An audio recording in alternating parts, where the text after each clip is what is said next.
Hello snowboarders of the internet, I am your host TC and today I will be reviewing the Nidecker thruster. This board features good old-fashioned traditional camber all the way from the tail contact point to the nose contact point. So what that's going to do is that's going to give you all of that drive, pop, and power you're looking for like you had when you were growing up on that old classic snowboard. The only difference to this is you do have side kick in the nose, which is going to help with float and dispersing that snow when you do get into the fresh. The thruster comes in a 147, a 150, a 153, a 156, a 159, and a 162 wide. I rode this board at Copper Mountain where it was a beautiful sunny day. There were some fresh patches of snow out there to be had. There were some perfect groomers out there and pretty much everything in between where you could find some chunder, you could find some chunks, but you could also find some brand new fresh corduroy as well and some knee-deep POW. So really everything but slush. I used my Ride Fuse boots and my Jones Mercury bindings. This board is coming in at definitely stiffer than the middle of the road with a super fluid flex from the nose to the tail. Since it's full camber and you don't have any rocker zones in it at all, it is nice and fluid. But the main thing on this board is the torsional flex is not as stiff as the overall flex. Since you have carbon running from the nose straight down to the tail, it allows it so you can twist this thing pretty easily actually and be able to foot steer it no problem. Now when we do talk stability on it, it is going to be a stable board. It's not going to be the most damp board out there by any means. It's definitely more on that lively side where if you're going over the chop, the chunder, the ball bearing, snow or anything like that, you're going to feel some of those vibrations. It's not enough to put your feet or your legs to sleep, but you're going to notice that you're on those less than ideal conditions.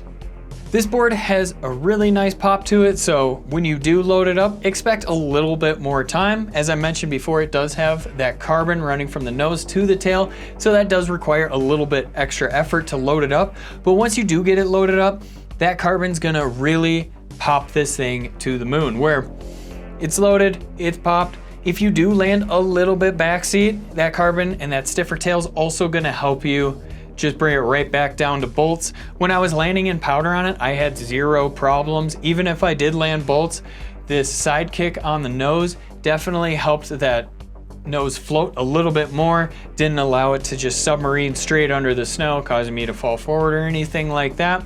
It was nice and stable both on the takeoff and on the landing. So when you're ripping this thing on mountain, you see that side hit, feel free to take it.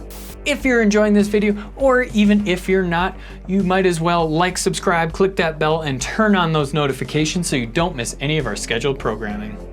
This isn't going to be the most butterable board out there, try to say that one 5 times fast, just because it is camber from contact point to contact point with that carbon running through. So when you do load up the tail, since it is a little bit shorter than the nose is, it is a little bit easier. I didn't have to shift my weight quite as much where I was really throwing it back there, but it was still putting up a fight. Now, when I was buttering on the nose, I had to shift all my weight ass right over the nose here just to get it to press, and I'll tell you, it was not the most pretty press out there. It was pretty awful, but it was still a press nonetheless. The first thing I noticed when I got this board on edge is my carve was determined by how much pressure I put on this front foot. If I wanted it to be a super hard carve, I would really dig that front edge or that front foot edge in, and it would carve extremely hard. When I kind of pussyfooted around on this thing, it wouldn't carve quite as hard.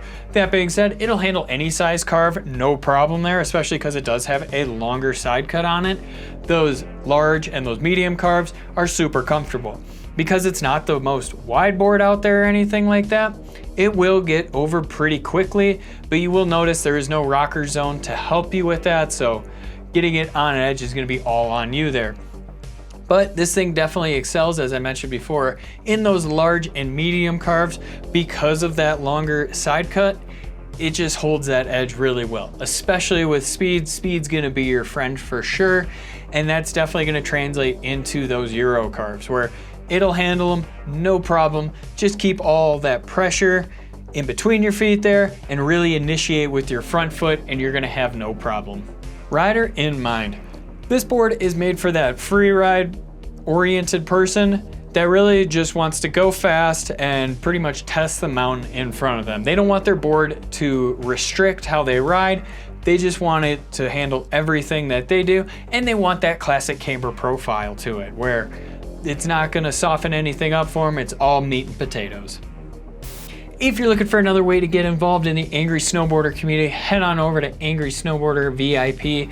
Sure, I could explain it here, but we have a great video over there getting into it really in depth. I really enjoyed this board. I did like that they added that 3D in the nose, just so it helps with that powder. When I did get it into powder, it actually did pop up right away for me, where I was even kind of putting a little bit more pressure on that front foot, see if it would do anything. And I actually did feel that resistance there. So good job with that. I really like this thing though. It carves really well. It handled everything I threw in front of it. And I can honestly see why any company would want this board in their line, just because it's got everything you need. It's got the snap, it's got the pop, and it's just fun. Comparable boards: the Korua Pencil, the Ride Deepfake, and the Yes Pick Your Line Uninc. Recommended bindings: the Nidecker Kaon Plus, the Ride C8, and the Yes Drive. As always guys, I've been your host TC, and this has been my review for the Nidecker Thruster. If you're still unsure about it and just need to double check your work, why don't you go watch one of the reviews that we have for the comparable boards.